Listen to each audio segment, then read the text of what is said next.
is she? At home? She thought we should talk. I don't believe you. It's true. Call her if you like. Cigarette? I have my own. Oh, try one of these. They're Russian. Mario heard the cigarettes being lit, and then the balding man say, "What's your secret?" My secret? You've barely aged in 10 years. 9. It feels longer. Does it? I miss Malta. Oh, I doubt that. You don't seem very pleased to see me. What did you expect? The last time I saw you, you tried to kill me.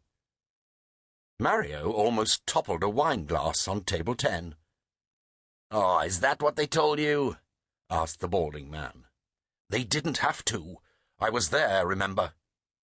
You're wrong. I could have killed you. Maybe I should have. I chose not to.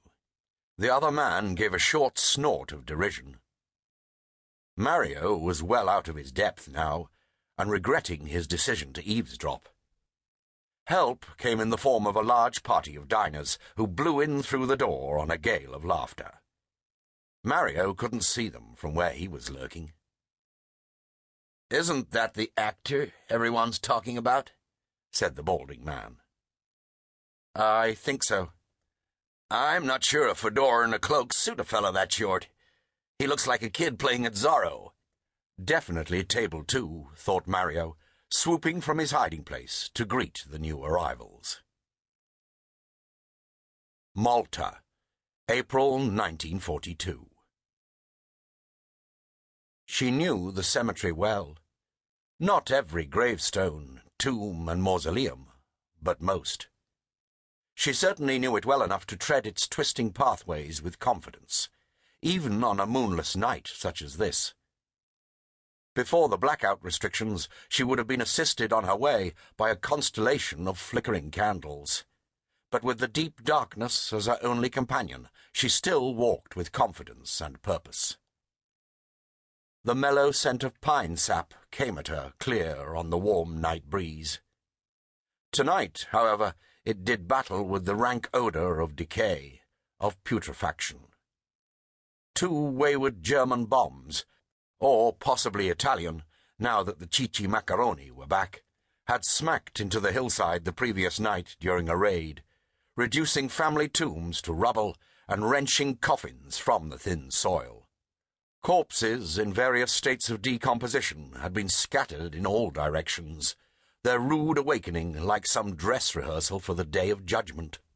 It was Father de Bono who had drawn this parallel for their benefit at early morning mass, and while it was the sort of observation for which he was known, and which endeared him to the younger members of his flock, his willingness to flirt with irreverence was a source of ongoing distrust among the more elderly. Many had furrowed their brows. Some had even tut-tutted from their pews. She knew where her sympathies lay, though. She knew that it was Father de Bono, not old Grec and his wizened, holier-than-thou sister, who had spent that day in the thick of it, toiling through the pitiless heat and the inhuman stench to ensure that all the corpses were recovered and reburied with all the proper rites. Judging from the smell, Father de Bono and his small band of helpers had not been able to complete their grim task before nightfall, and she picked up her pace a little at the thought of the rats feasting on flesh nearby. She had always hated rats, even before the war, before the stories of what went on beneath the rubble of the bombed-out buildings had begun to circulate. That's when she saw the light up ahead. A flickering flame. The vague contours of a face. A man lighting a cigarette. Then darkness once more. She slowed, more from respect than fear. With the cemetery doing a roaring trade, it was not the first time she'd come across some grieving soul while making her way home from work in the early hours of the morning. She had once heard deep male sobs in the darkness, and had removed her shoes so that the unfortunate person would not be disturbed by her footfalls on the paved pathway.